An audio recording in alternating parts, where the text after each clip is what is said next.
আসসালামু আলাইকুম সুপ্রিয় দর্শক। মহার্ঘ ভাতায় 30% বৃদ্ধি, সরকারের নতুন সিদ্ধান্ত। গেজেট প্রকাশ 4 জুন। সরকার শেষমেশ মহার্ঘ ভাতার পরিমাণ 30% বৃদ্ধি করার ঘোষণা দিয়েছে। এর ফলে দেশের সকল সরকারি কর্মকর্তা ও কর্মচারী, প্রথম থেকে 20তম গ্রেড পর্যন্ত যারা কাজ করছেন, তারা সবাই সমান হারে এই সুবিধা পাবেন। গত 20 মে জানানো হয়েছিল মহার্ঘ ভাতা গ্রেড ভিত্তিক হারে দেওয়া হবে। প্রথম থেকে দশম গ্রেডের কর্মকর্তারা পাবেন 15% বৃদ্ধি, 11 থেকে 20তম গ্রেডের কর্মকর্তারা পাবেন 20% বৃদ্ধি।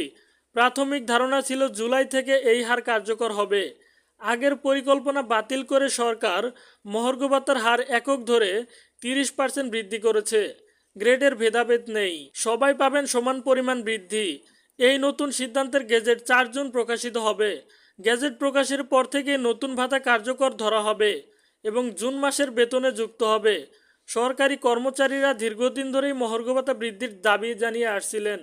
বাজারে দ্রব্যমূল্যের ঊর্ধ্বগতি ও নিত্য প্রয়োজনীয় পণ্যের মূল্য বৃদ্ধি ও জীবিকা নির্বাহের চাপ অনেক বেড়েছে। এই পরিস্থিতিতে সরকার কর্মচারীদের আর্থিক অবস্থা ও সহজ করার জন্য এই পদক্ষেপ নিয়েছে। সরকারি চাকরিজীবীদের জীবনে কিছুটা আর্থিক স্বস্তি আসবে, তাদের দৈনন্দিন খরচ মেটাতে সহায়তা করবে। দেশের প্রায় সকল সরকারি অফিস ও প্রতিষ্ঠানের কর্মচারীরা উপকৃত হবেন।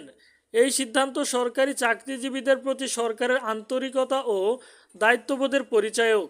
আশা করা যাচ্ছে এই উদ্যোগ অনেকেই প্রশংসা করবেন। তো বন্ধুরা, আজকের ভিডিওটি কিন্তু এ পর্যন্তই ছিল।